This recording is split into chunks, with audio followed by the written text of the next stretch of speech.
Today, we're going to be discussing current food trends and deciding, are they worth it? Or is it just bullshit? Foams.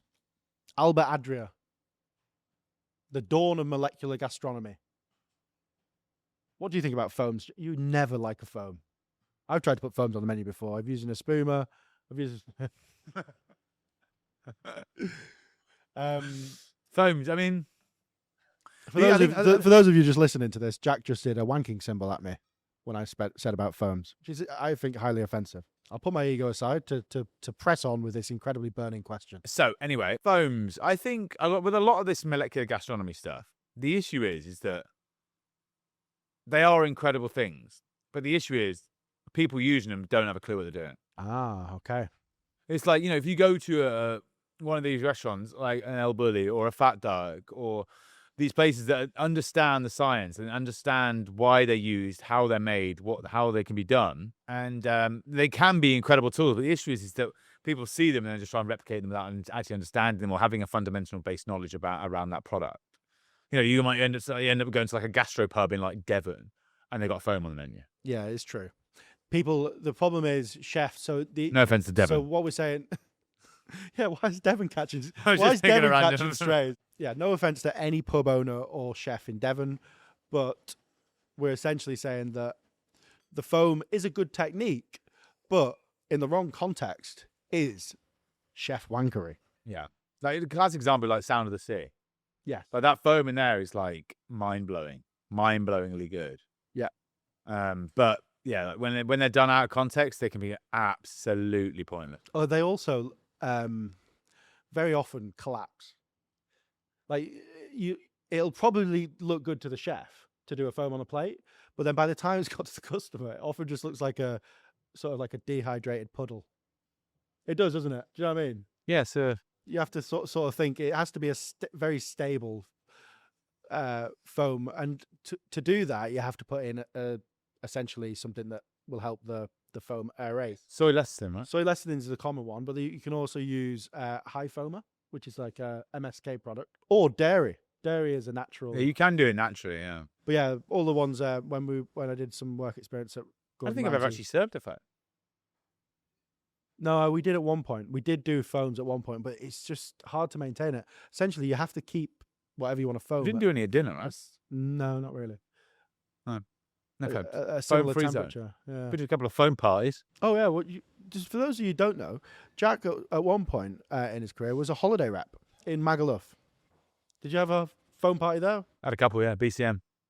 What does that mean? It's one of the biggest nightclubs in Europe, I think. Wow. What happens in the foam stays in the foam. Is spherification a good technique, or is it chef wankery? Right. There is a lot of dodgy spherification going on in gastropubs in Devon right now. And Cornwall, I may add. So you see like a beetroot caviar on a plate or something like that on a bellini with a bit of smoked salmon. The thing is, I've never liked it. Even in good restaurants. Yeah. It's one of those ones actually, like I say, even spherification in the best restaurants, I've never personally liked it. Yeah, like an aubergine caviar or something. Yeah. The process though looks quite cool. It's a cool technique. When you see it being made, that's cool. But then like, I don't necessarily like the mouthfeel. I think when you gel something like that, you don't get a huge amount of flavor because it's jellified. Yeah. So you can't really get the flavor molecules. The interesting one is is it the 2 Michelin star in Thailand that does the yogurt? That's their signature dish. It's the yogurt spherification. Oh, I didn't. And then is it Albert Adria who does the olive? Yeah, we made that one. Yeah. And it was interesting, but again, it's like that pop. It's like, what's going on here? Yeah. Yeah. Albert Adria, we did it one. It's like, I can't remember how we made it now, but it was like olive juice and splitzed up green olives. It's really simple. You juice green olives. Yeah. And then put the thing on it and just drop it into the water. Do the spherification. Yeah, look, I just rather have an olive. Yeah, I think the more that a chef is playing around with syringes and test tubes and stuff like that, the worse the food is going to ultimately be. So, wankery. We're saying wankery? Yeah. Flambé. Flambé. You love a flambé. You love a flambé. I actually don't. I like I don't know. I don't know if there's any science behind this, but does it make any difference The whether you original, actually flambe or just the reduce? original term chef wankery came from one of our episodes, where I said that you can just reduce it or you can flame it, and I said that flaming it was chef wankery. However, I will say, tableside flaming in a dining room, there is something incredibly like eloquent and traditional and sexy about like You eat with your eyes first, yeah. someone doing like, we went to the Ritz. It's on one of our episodes about fine dining. And they cooked a pigeon dish, which was done in a press, and then they flambéed some brandy, probably brandy. Yeah. And Cognac. then cognac, and made a pain jus from the sauce, the natural juices that came out of the pigeon.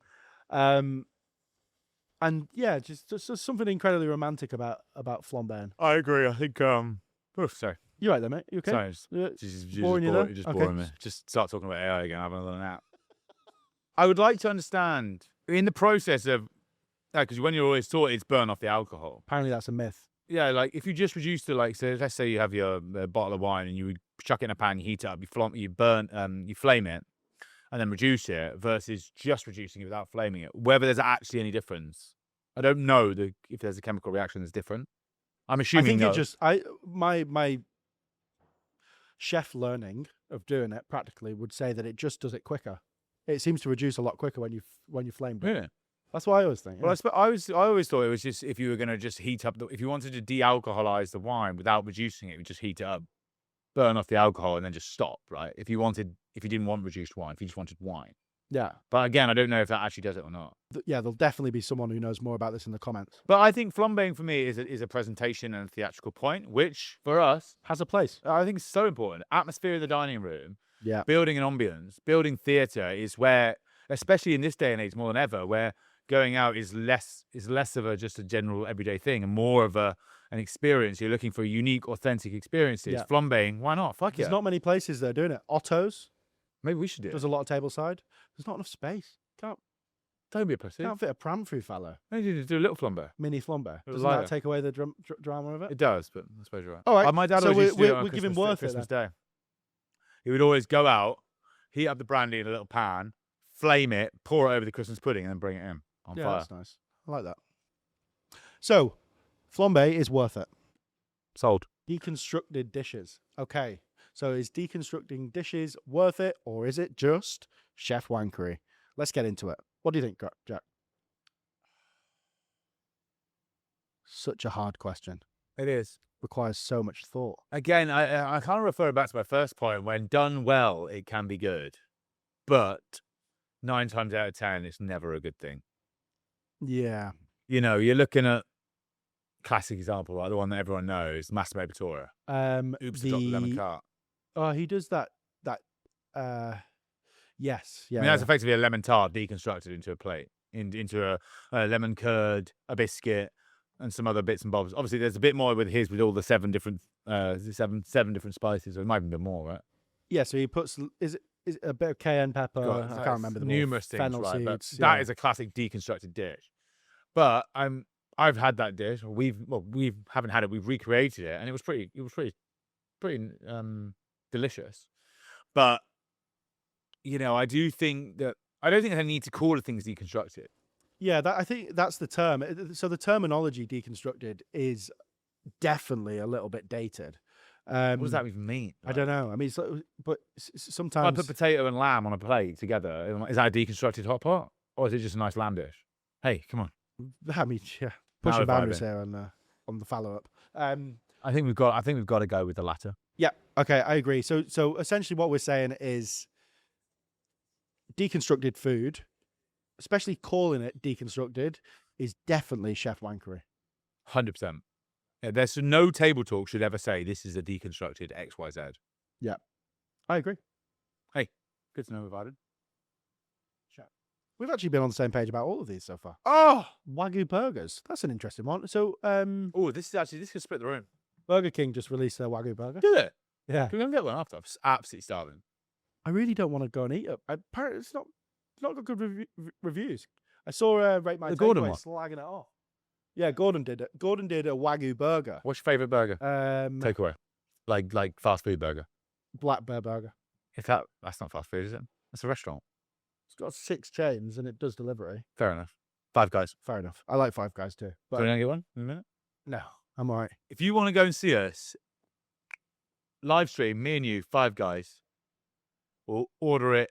They can see our order. We'll do that. We'll do that. Okay, cool.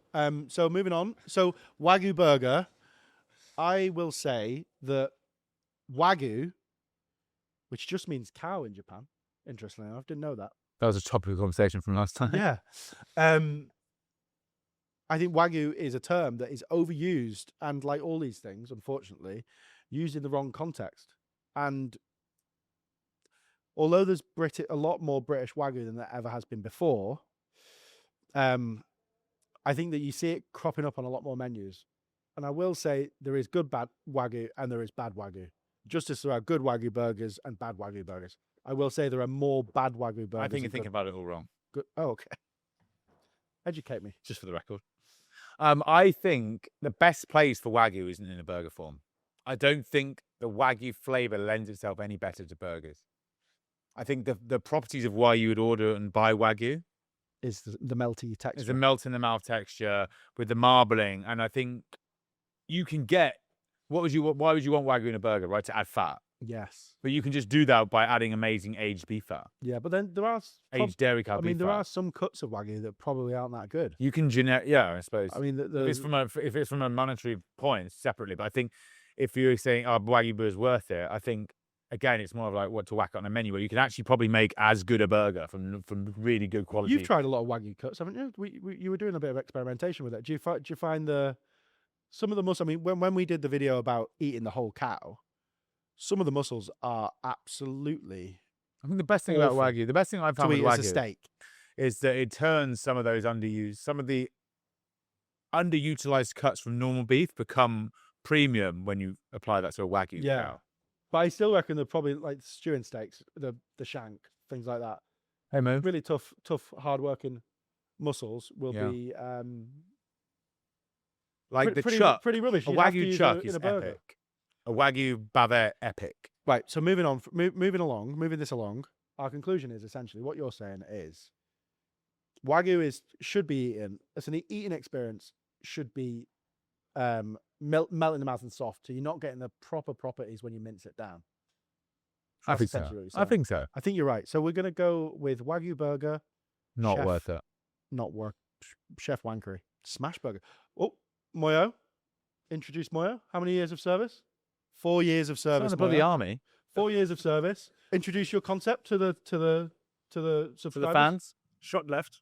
Very, very, very South African cooking. Bold, authentic flavors from Africa. And I'm bringing that to the heart of London. I'm very privileged to have this restaurant and to sit about 80 people. Fowl restaurants closed on Monday. That's where we do our filming. And then in the evening, sometimes we open it up for our team to do guest chef residencies. Unfortunately, Short Left has sold out. Twice. Twice. We put Mamma. the first sitting tickets and it sold out within 2 weeks. And then the second one sold out within a week. So Nice. I'm very excited. A couple of very big chefs coming around. I'll be there. Yourself. Are you? Very excited And about you it. have live music, right? I do have a live musician playing very soothing music throughout the whole Xylophone. course. Yeah, this is an African xylophone. What's your menu highlight? So the menu highlight definitely would be the lamb head. Lamb head. Growing up, lamb head has been eaten by only the man in the house. That signifies the strength within the house. And also, I grew up slaughtering a lot of animals, so I knew exactly Jesus. how much to eat. And yeah, it's not going to be that scary. So I'll be utilizing the cheek. I'll be utilizing the little bit of the meat behind the head. And to celebrate my time on breakfast, I'm doing breakfast and I'm putting a little bit of meat on top of the hash browns. Oh, nice. Love it. Yeah. So yeah, it's been exciting 4 years, and this is my time to showcase what I've learned in the past 4 years. Can't wait. I'm very excited. Watch the space. Short Left. Subscribe on Instagram. Smash burgers are absolutely delicious. I love a smash burger. I love them like I love normal burgers, but in a different way. Yeah, I can't decide which I prefer, to be honest with you. I love the. I like a hybrid, which which is what ours is.